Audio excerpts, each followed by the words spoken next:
when I need help, I will call on Helping Hands because they've helped me in the past when I need therapy, and they were always there for me.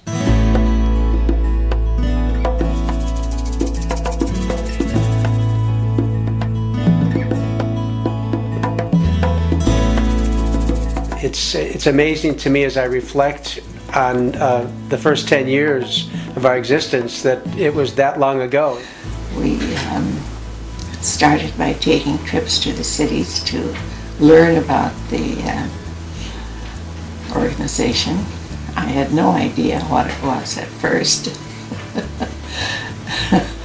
But now I can see it has morphed into something that is unbelievable almost. In the beginning, we had a phone set up and asked people to call us if they needed a hand, and kind of wondered if anybody would call. And now, today, we're helping hundreds of people with thousands of hours of services, pretty much focusing on helping older adults and our adults with disabilities to remain in their homes, because if they do that, they're remaining to be a part of our community. And that's just so awesome to have a community where everybody is a part and they feel like they're an important part of our community. Well, keeping people in their homes is the biggest strength, and the neat thing about it is the local. It's local people helping local people. Helping Hands is local, you know, and so first of all, you don't have a lot of driving to do, and you want to help locally. That's where you want to see your money going. You know, that's where, you know, the people know you, you know them. It gets to be more of a community that way. Well, the organization exists, Helping Hands exists to keep the community together so we don't lose the benefit of the senior citizens. There's history, there's all those kind of things that having the older generation in town benefits the community.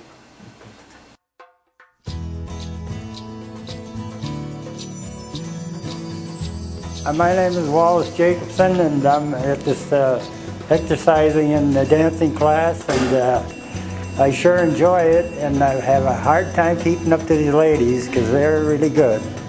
I've been one of the original people that have joined this exercise class, and the reason I joined it was because when I saw it in the newsletter, I thought, you know, I knew I needed exercise because I always felt better. Well, we start at 9:15, and we finish at about 10:30 and sometime a little later. And when we start a new line dance, then it takes a little longer, and we are going through many different line dances, which is nice. We do all kinds of stretching, and it really loosens me up, and because sometimes my body is stiff, and when I get through, I feel good. Hi, I'm Linda Breff, and I have been with Helping Hands now for about 6 years as a program assistant. And some of my duties include working with the newsletter, putting that together, getting all the information. We started the Surrey project about 4 or 5 years ago, so our elders could get out on the new Wobegon Trail that we have coming through Holdingford. One of the things that's been really exciting in the last few years with Helping Hands is we've expanded to really promoting health and wellness among our elderly people and our adults with disabilities.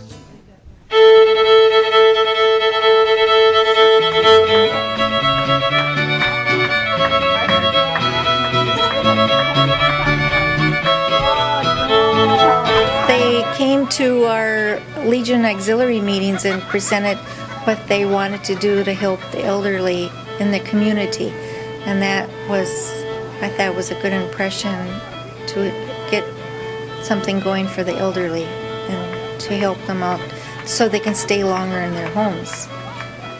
I help volunteer for the Helping Hands luncheons.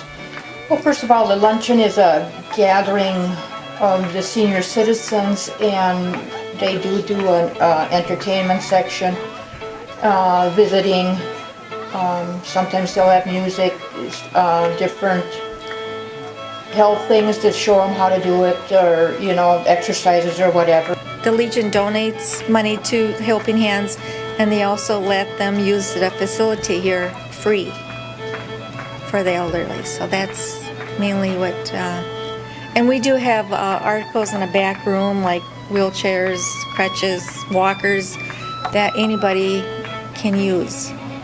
Well, it's a great get-together, and I think it's marvelous because I think many of these people would not get out and get to talk with one another. They stay in their homes, and we meet other people in the community, and we find that even people from outside the community is coming, and that's great fun.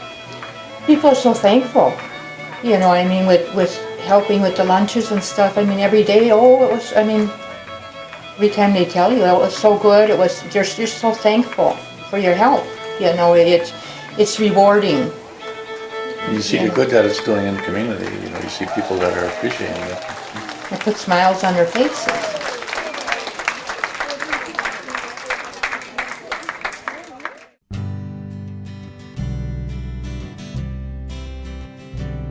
In Holdingford, we don't have a nursing home, we don't have an assisted living anymore, that closed down.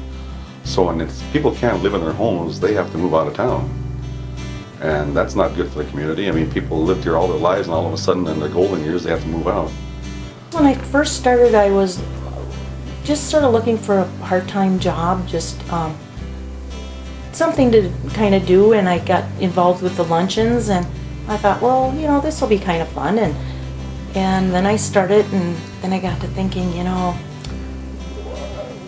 why do we need helping hands? You know, I mean, don't people have kids and families that can give them a ride or wherever? And you come to find out that no, they don't. You know, they don't have family. A lot of them don't have family around here or close by that can take them to doctors or can help them with their housework or yard work, keeping them safe. You know, putting in the grab bars and make sure their railings and everything are good, or if they need a ramp.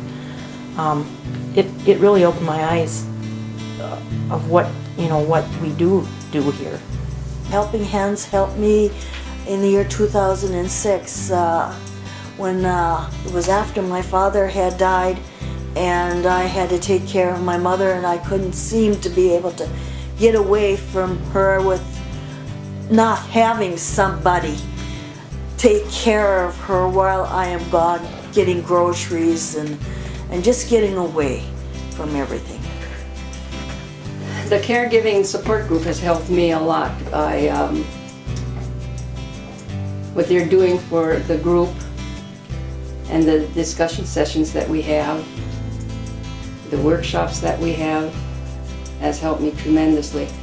I feel that I would not know what to do with Mom if I wouldn't have had some of the support to foresee what's going to be happening to her.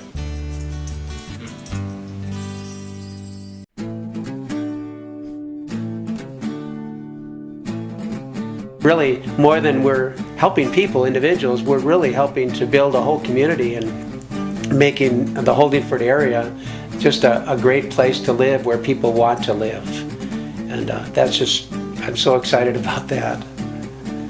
And now let's say you take the elderly away from this, that you move them out of town, well, we would have negative growth. Years ago, when Helping Hands wasn't here, we did have negative growth. Now, I'm not saying Helping Hands is the cause of our positive growth, but it sure didn't hurt. So I guess our vision for Helping Hands would to continue to be that a movement in the community, or maybe a catalyst to help that healthy stuff going on. I believe in Helping Hands because the community needs to keep senior citizens in their homes and people with disabilities in their homes, and Helping Hands can do that where other systems are not capable of doing as good of a job. We really see ourselves as kind of moving in and through the neighborhoods of our service area, identifying caring people who are aware of their neighbors and trying to encourage them to connect with their neighbors. So we're kind of working in and around the community as a catalyst to really encourage and that caring to happen.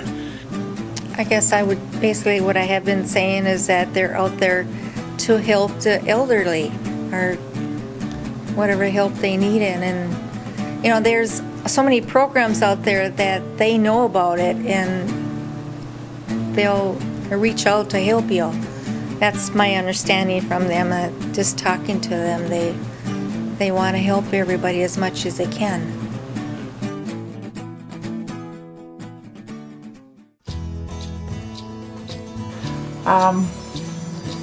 I encourage people to help when I see people that need help because I've lived here and I know so many of them, and I might be that age someday. Well, I'm already 76, but I think that you realize how important this is, that if somebody needs help, you know, and someday I won't drive, I'm sure, and I'll need rides and other things. I would say if you don't know about Helping Hands, I would encourage you to call the office in Holdingford here and give them a call, and they will try to help you where you need help.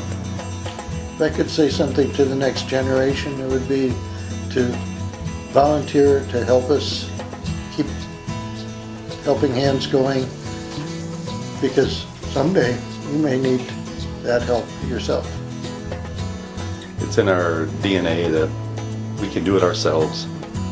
It takes a while for people to realize that, no, I can't do it myself, and either I need the Helping Hands to help me out, or I have to move out and go to a nursing home or assisted living. I mean, those are your options.